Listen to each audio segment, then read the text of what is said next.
that he translated. Genesis 4, and Adam had intercourse. He did the rumpy pumpy with Eve, right, being male and female, and she became pregnant. They did the wild thing and gave birth to Cain. There's a footnote there. Don't forget this name Cain is in the English, not in the Ancient Aramaic. And she said, I have gained a man for the Lord. And she further gave birth to his brother Abel. Another footnote. And we'll explain why in a minute. And Abel became a herder, and Cain became a tiller of soil. Again, another footnote. So we're going to shoot down to the bottom here. 4:1, literal Aramaic Cain. Cain. It means gain. The word is probably derived from the Aramaic. Okay, look further on. It says something like, because she obtained a son from the Lord, through the Lord. 4:2:1, literal Aramaic, Havil, Abel. Ironically, it's probably where the word Abel, A-B-L-E, came from, or being capable.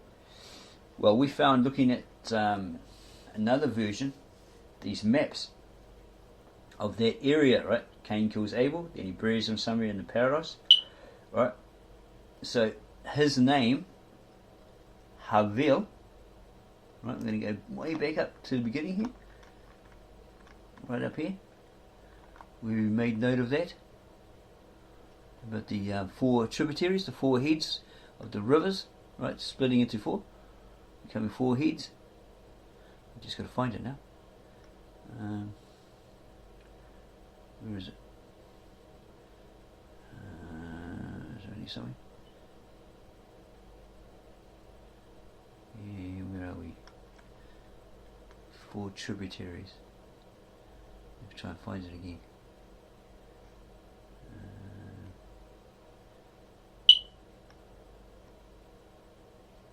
Okay, where is it? Must be in 2. Must be in 2. 4 tributaries. Oh, here we go. So here we go. And the Lord God supplied from the earth all that is pleasing to the sight and delicious to eat, and the tree of life in the midst of paradise. The name of the first rivers is Pishon. That is one which goes around the all lands of Havilah, right? Or the land of Havilah. So at a later date, there was a land or region called Havilah. Why? Because this is Abel's name in the Aramaic. Don't know what the R is on the AH on the end of it is, but where are we? Okay, this is in the footnotes. This was his brother Abel's name in the Aramaic. Havil. Havilah might be land or something else. Don't know the Aramaic as well as this translator. Okay. So on these old maps, we found out that that's the land known as Kuwait. Kuwait. Right. So possibly he's killed him and hidden his body in that field, in that region. Right. So it's Havilah. The burial place of Abel. Okay, you just can't pinpoint exactly where you buried him, if you buried him there, to hide him from God that he killed his brother, right? To hide the fact that he killed his brother. So they supposedly, Adam and Eve left the paradise of Eden in east. They all seem to be heading east. The plants of the carob, or the chocolate-like nut plant, whatever it was, right? Okay, so and Adam had intercourse with Eve, and she became pregnant, gave birth to Cain, or Cain, and she said, I have gained a man for the Lord. That's what it means. And further, she gave birth to Eve's brother Abel, and Abel became a herder, and Cain became a tiller of soil. So that's over time, right? Okay. Abel became a herder. He's just a sheep herder, goat herder, whatever, and Cain became a tiller of soil. So he's like the forefather of agriculture, of planting, okay, planting seed in the dirt, in the earth.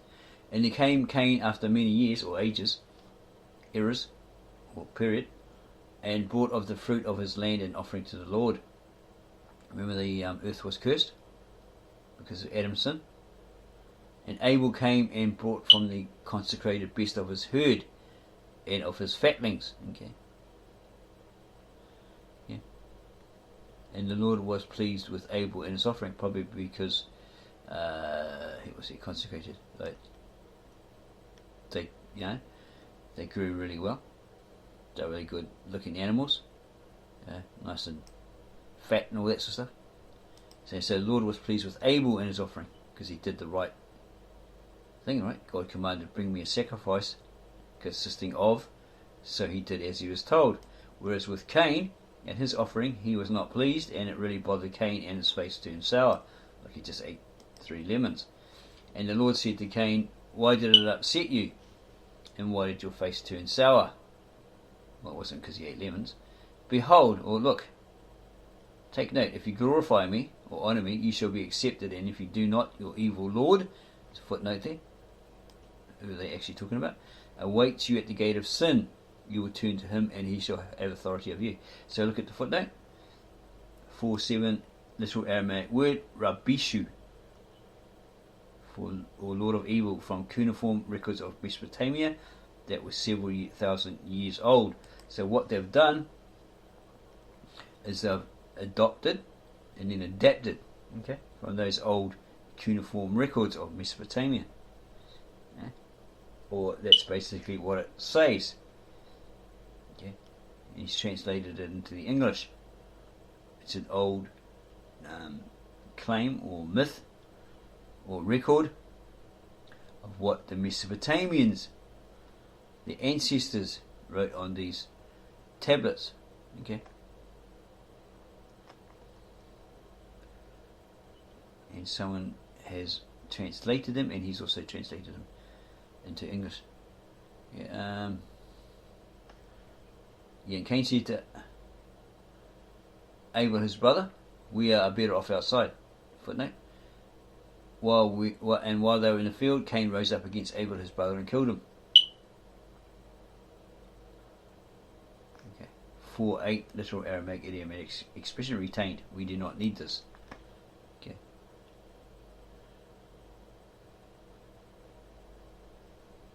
Okay, we don't need to put up with this pressure, right? Etc. We can talk over this, sort it out.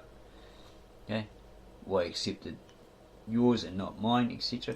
And he had a plan, right? A motive. And Cain said to Abel his brother, we are better off outside. And while they were in the field, Cain rose up against Abel his brother and killed him. And the Lord said to Cain, where is your Abel your brother? You'd think they'd say at the dinner table, where's your brother? And he said to him, as they did on year 1, how do I know, Father? And he says here, he said to him, I do not know. Why? Am I my brother's guard or keeper? And the Lord said to him, what did you do? The blood of your brother is crying out from the earth. Okay, number 10, verse 10. Literal Aramaic idiomatic expression, the voice of his blood. What did you do? The blood of your brother is crying out from the earth. Henceforth you are cursed by the earth that opened its mouth and received the blood of your brother from your hands. Because you killed him, right? You killed him. And Cain said, my errors, and as you work the earth, it will not flourish and give you its yield. You shall be a wanderer and a nomad on the earth, or an Arab. Okay? Nothing to do with being a Muslim. Okay? Just one who wanders a desert region, a dweller in tents. Okay? A vagabond.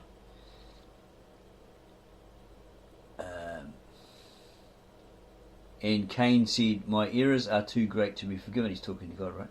God's talking directly to him, back and forth. Behold, he says, look, God, come on, man. You've removed me in this age, in this era, this eon, a miserable period, whatever, from the face of the earth, and I lie hidden from your presence. Or, this era, or day, from the face of the earth, and I lie hidden from your presence. Because sin can't dwell in the presence of God. It can't remain there, right? According to Scripture. And I am a wanderer and a nomad on the earth. Well, that's what he'll be. And whoever finds me will kill me. So, if according to Christians, evangelists, preachers, etc., there's only one or two that were first created, Adam and Eve. That would be incorrect if these are the original scriptures and they speak of a pre-Adamic Neanderthal man. Okay. That he's sent into another land, probably the land of Nod, right, to dwell there and multiply, etc. And they don't know him, he's a stranger, he's a different breed, different kind of being, so they'll probably kill him, right? To find out that he's killed his own kind, or his brother, word gets around, right? They'll kill him, that's what he's afraid of. And the Lord God told him, it will not be so, whoever kills Cain will pay sevenfold, payback, karma. And the Lord consecrated a sign upon Cain, that anyone who finds him should not kill him. A certain sign, right? Mark. Not necessarily the lightning bolt that hit him in the face, as you see in the year 1. That's Jewish humour, I suppose. And Cain left the presence of the Lord and settled in the land of the nomads east of Eden. Only they can really make fun of that sort of stuff, right? So it's probably a Jewish director or writer or something like that, right? Maybe even Jack Black. And Cain left the presence of the Lord and settled in the land of the nomads east of Eden, i.e. the land of Nod, or wandering. And Cain took a wife. Yeah, a lot of people say, how did he get a wife when there's only Adam and Eve, Cain and Abel, nobody else? Maybe they had more children while they were talking, and he took his sister, who, that's incest, right? Okay, we're going to clear that up for you. There's the book, the pseudepigrapha, the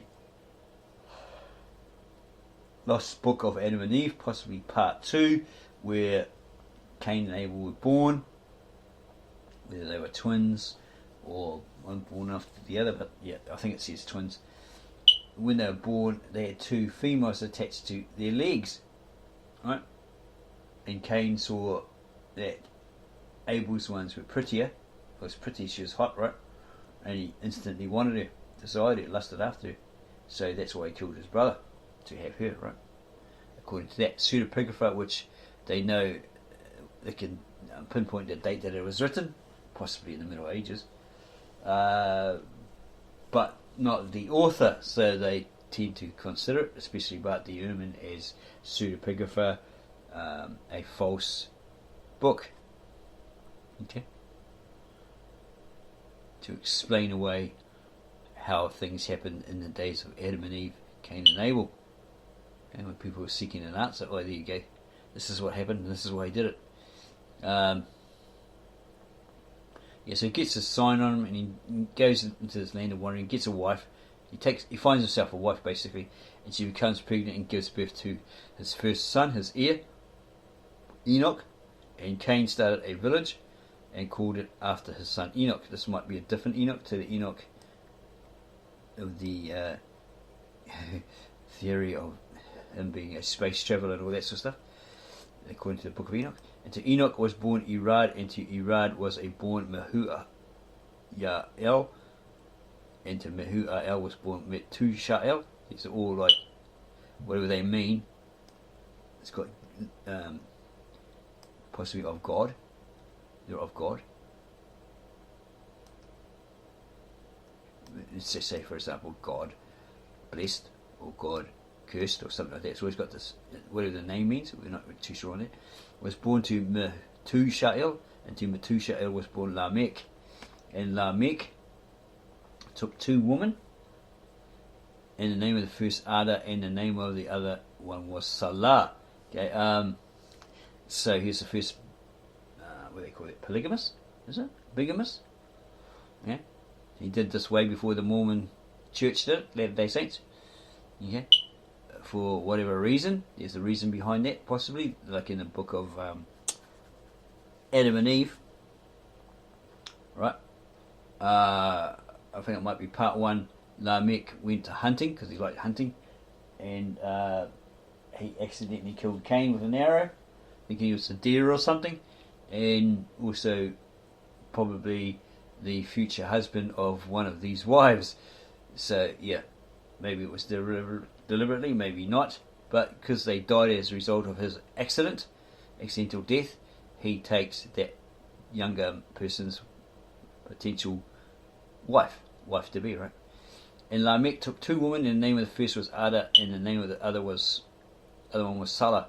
And Ada gave birth to Jabal, and he was the father of those who live in tents and herded cattle. Yes, so you have to look at the Lost Book of Adam and Eve, part 1, and it says that he killed Cain and a younger man. Might even say it here. Okay, and Ada gave birth to Jabal, and he was the father of those who lived in tents and herded cattle. Were they desert dwellers? Right? Nomads?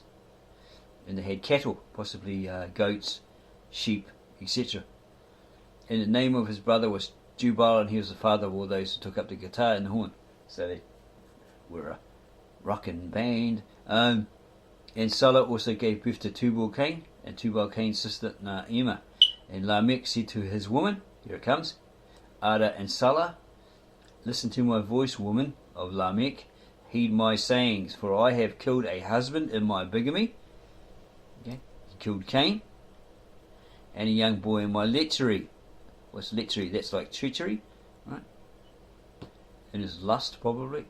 His deception, lechery. He's a lecher or a leech, right? There's some devious thing. For Cain is repaid in vengeance sevenfold, or 7 times 70, because that was the commandment, etc., that God put upon Cain. He feared for his life that someone else would find him and kill him. It's the payback, right? He set sign upon him not to do that, not to touch him, not to kill him. And Lamech 70 times 7. So he's hoping that if he killed Cain, and his revenge on him and his lot, 7 times 70, to his descendants, right? Pass on to his descendants. And Lamech, okay, read that again. For Cain is if Cain is repaid in vengeance, or because he was killed by this particular person, right, he gets revenge back 7 times 70, which is upon Lamech. Okay, that revenge promised him, if somebody killed him, is put on Lamech 70 times 7 and his descendants to follow. Okay, so Adam took his wife Eve again, right? He slept with her, did the wild thing, and she became pregnant and gave birth, and she called his name Seth, because God gave her another offspring in place of Abel, who was killed by Cain. And to Seth also was born a son, and he called his name Enosh. Thereafter they were called after the name of the Lord. There's a footnote there. So this one here, Enoch, up here, right, Methuselah's son, Cain's son, was Enoch. And he started a village. Cain started a village and called it after his son Enoch. It's probably a completely different Enoch than the one in the book of Enoch, as we'll see soon. Okay. So, and Adam took his wife again, Eve, slept with her again, and she became pregnant and gave birth, and she called his name Seth. Footnote there, because God gave her another offspring in place of Abel, who was killed by Cain. And to Seth also was born a son, and he called his name Enosh. Thereafter they were called after the name of the Lord. And here it is here.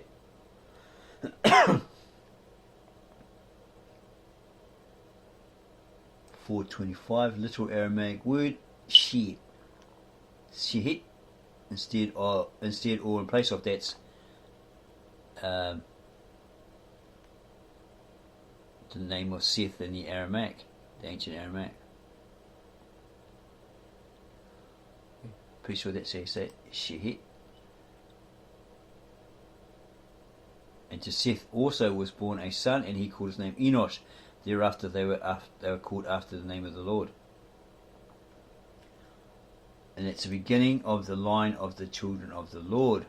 Okay, because not all of them were evil like Cain, etc. Okay, but as you see up here, Methusha'el, Mehu'ael, Mehujael, etc., etc., they were named after the Lord or God. Right, that's why they have their name, the name El, in it. This is before El was found to be a Canaanite pagan god, right?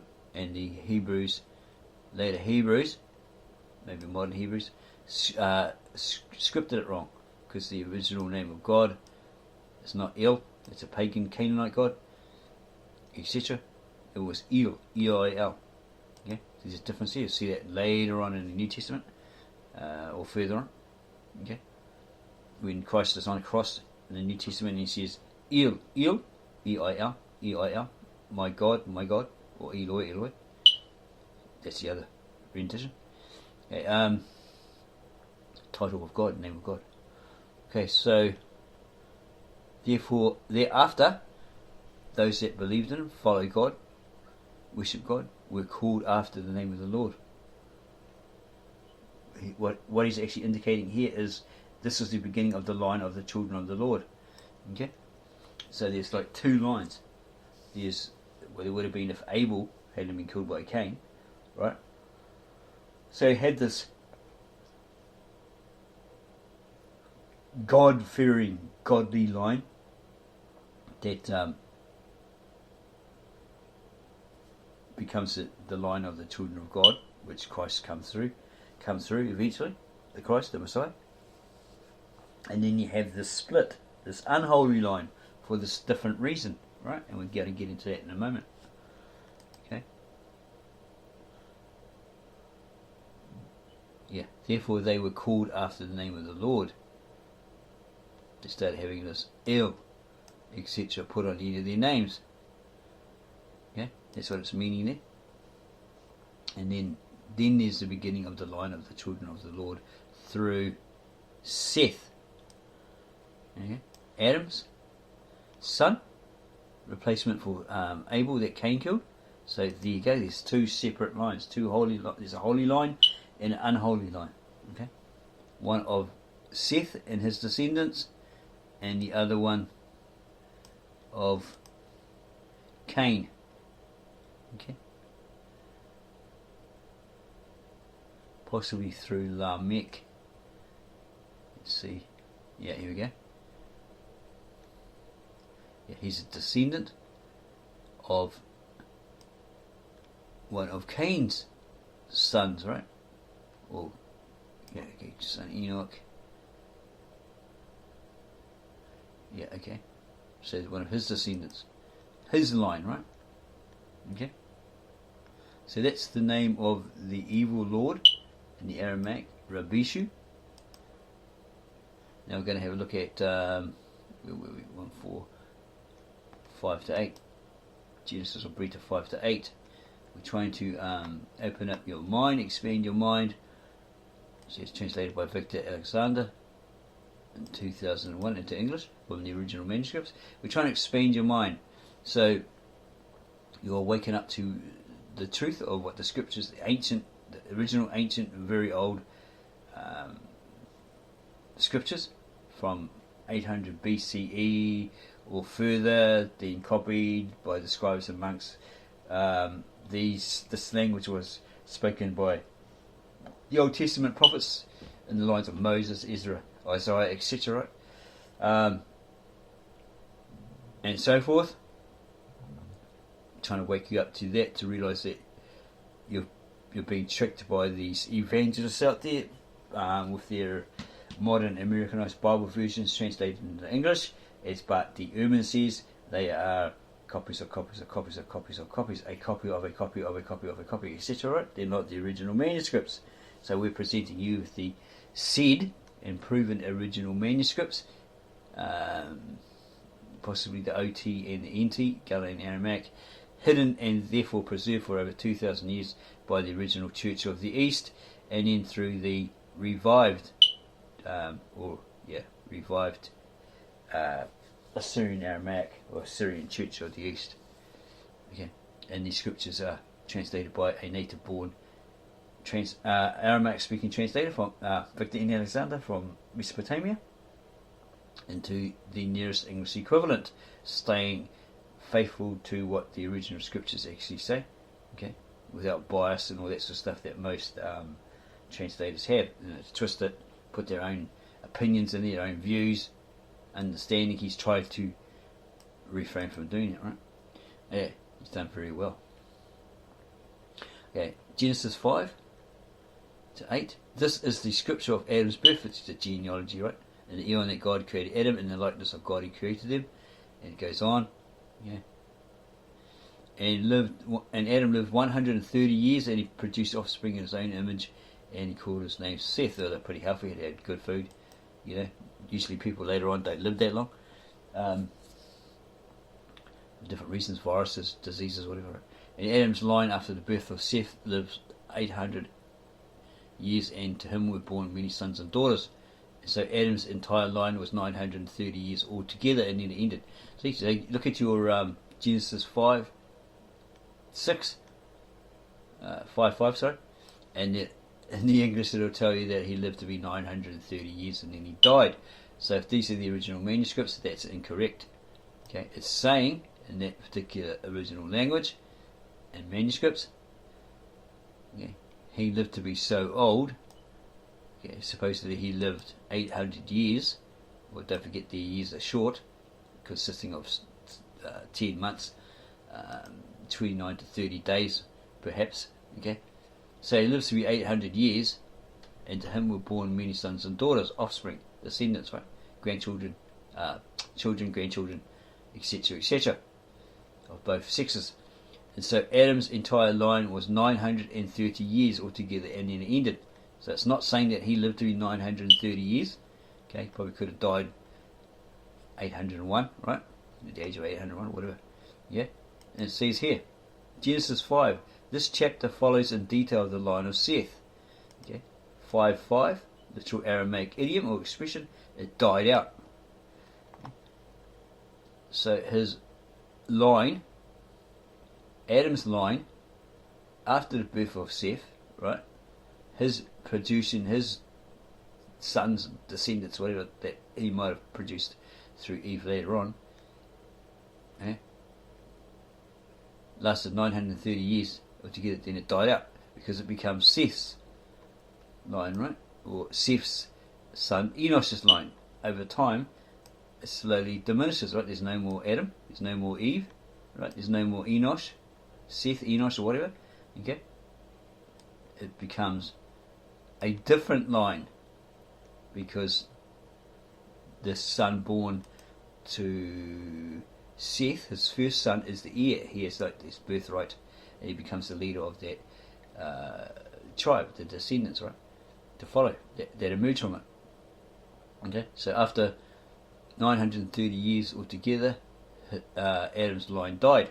It became Seth's lineage, right? It became the important. And Seth lived 100 years and 105 years, and to him was born Enosh. And Seth's line lived, after Enosh was born to him, 807 years, and he brought 4 sons and daughters. And then Seth's entire line, or lineage, was 912 years, and then it ended. It was all over. And Enosh lived 90 years, and to him was born Kenan. So then it becomes Kenan's lineage, line of descendants, right? For here, it says, and Enosh's line lived after Kenan was born to him 815 years, and he brought forth many sons and daughters. And all Enoch's line was 905 years, and then it ended. So is that the Enoch of the book of Enoch, or is it somebody completely different?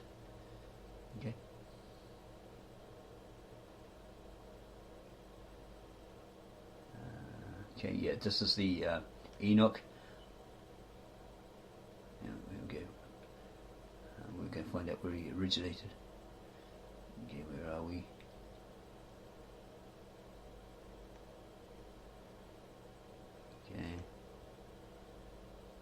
Trying to find out where he came in the story here. Oops. Enosh, Kenan, Mahalalel,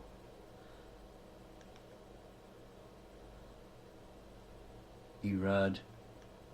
Enosh was born. So he's coming from the line of Enosh, by the looks of it.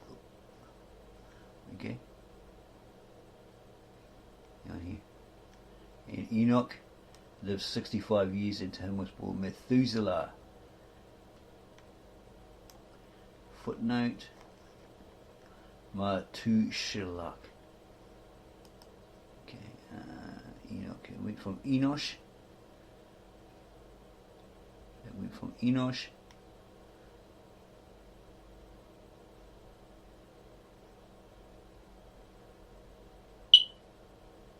Okay, so an error in translation, because the guy's pretty old, right? He's an older man. Has his age problems, maybe. Okay,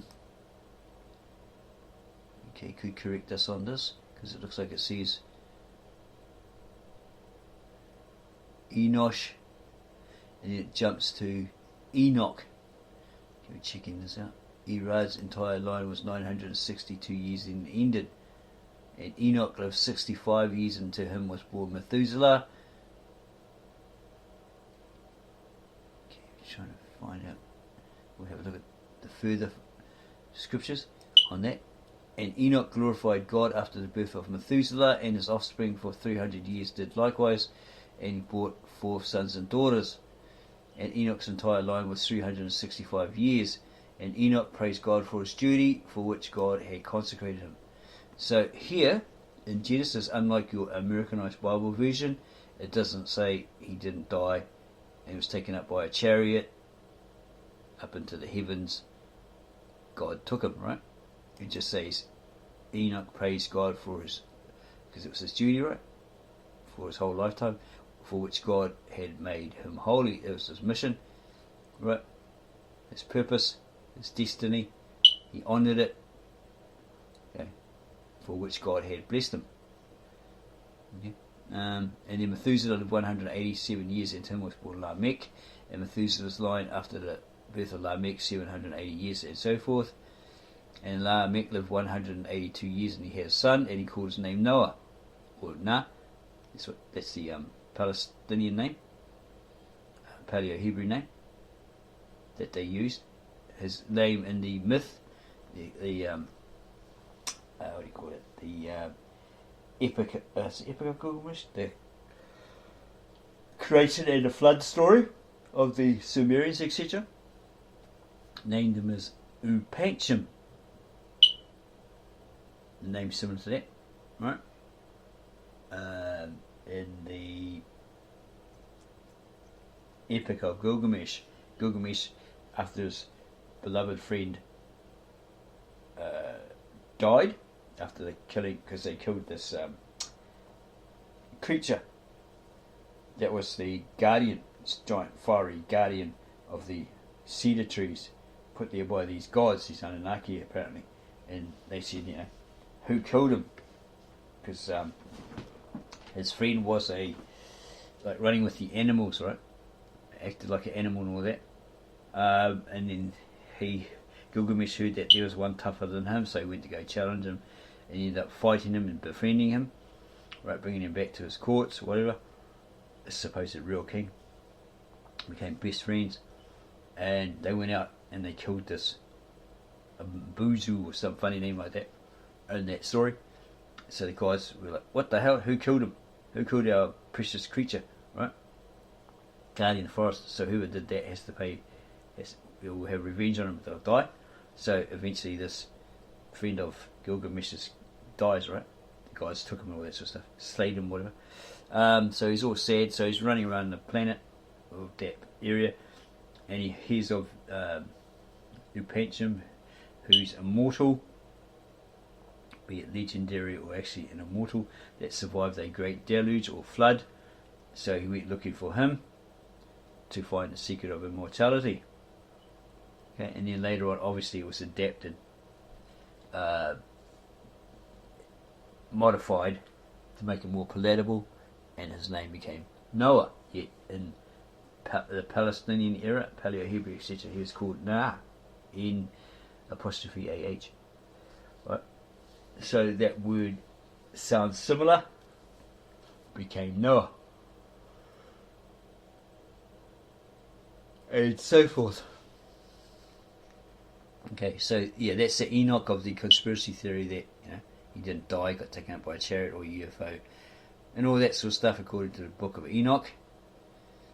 Perhaps later on in the New Testament it goes deeper. Okay, so we're looking at Genesis 6, you know, in the New Testament it defines that, you know, it actually verifies that he was taken up by God on a chariot, etc., etc. They don't know exactly what a UFO was in those days, so they're looking at whatever is the closest equivalent. Okay, that's a transport, etc., etc. Yeah. So all we're going to say, explain it. We don't know what unidentified flying object or alien or spaceship. We don't have that word in our language, right? Because we've never seen one before. Okay, well, these mythical stories like the Greeks and all that, you know, the chariots had wings on them, all that sort of stuff. So, yeah, okay, we'll refer to that, use that. It's all symbolic, whatever. Okay, to explain it away. Genesis 6, and while human beings began to multiply on the face of the earth, daughters were born to them. So these people that have these conspiracy theories, it was aliens and little green men and the devil and his cohorts, the angels fell from heaven. They had genitalia and they bred with the human beings, woman and all that sort of stuff. This will prove it a load of phooey. If these indeed are the original manuscripts in the original sacred language or old tongue of the Old Testament prophets and the scribes and monks who copied it 800 BC or whenever. Okay? And while human beings began to multiply or increase on the face of the earth, daughters were born to them. Okay? They had girls or females as children. Okay? Their wives brought forth daughters. The sons of God. Who were the sons of God? Those who started to call upon the name of the Lord, right? Those who were of the line of God. Okay? They were called children or the sons of God. Not spacemen, little green aliens and all that sort of rubbish. Okay? Because it says here, the sons of God saw that the daughters of men, and there's a footnote indication, so we're going to have a look at that. Okay, here. Genesis 6, Urhai, the Hebrew version of the Epic of Gilgamesh. So what they've done is they've adopted and adapted it, haven't they? 6.2, literal Aramaic expression, daughters of the human being. Okay, so it's nothing to do with the Nephilim or these fallen angels with genitals and all this sort of stuff that interbred with them, and all this sort of stuff has nothing to do with that. If these are the original manuscripts in the original sacred scribal old tongue, right, translated into English by a native-born Aramaic-speaking translator from the original manuscripts that were hidden and preserved, or whatever, right? Okay, so that settles that. The sons of God, the children of God, saw that the daughters of men were beautiful, and so they picked themselves women whoever they pleased. So if you have in your American Bible version that they left their rightful place, right, that was with God. Okay, yeah, they left them to fulfill their lusts, because these women were so beautiful, etc., whatever, right? They were hot. Okay, so they picked themselves woman whomever they pleased. And the Lord said, my spirit does not reside in the human being forever. Okay, or to the end of the universe, literal Aramaic idiom, expression, to the end of the universe, because he is flesh. He's of the dust and made into flesh. Okay, and he's tempted in all ways. And his lifespan, okay, or his life, yes, basically his lifespan became 120 years. It's shortened, right? Or that's how long he's going to last before God wipes him out with the great flood. And they were giants. Okay, here's the meaning of it. They weren't aliens or that sort of rubbish. 6:4:1-3, literal Aramaic idiom or expression, strange creatures, hybrid forms, monstrously large, Neanderthals. Okay, so they're hybrids. Them both being created, they probably had the same DNA and all that sort of stuff, and being too closely related,